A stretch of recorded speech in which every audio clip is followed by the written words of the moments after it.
চরমনাই পীর সাহেব, নাইবে আমির, কত মুরিদ, কত ভক্ত, কত মহব্বতের মানুষ, তার অভাব নাই। ঠিক না ভাই? জিরো বলে দুনো আসনে নাকি উনি ফেল। কেন ফেল? মানুষ ভোট দেয় নাই? দিয়েছে তো, মানুষ অবশ্যই ভোট দিয়েছে।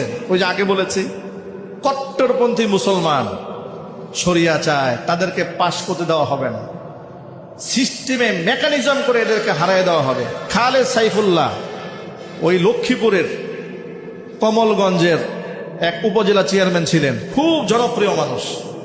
সাইকেল চালায়া আপনারা নির্বাচন করেন, এত জনপ্রিয়, বৃদ্ধ মানুষ, আলেম মানুষ, এলাকার মানুষ মাথায় করে নাচে। তারা বাবারেও চেয়ারম্যান বানিয়েছে, ছেলেকেও মেম্বার বানিয়েছে। এলাকার লোকেরা জোর করে, বাবাও আলেম ছেলেও আলেম।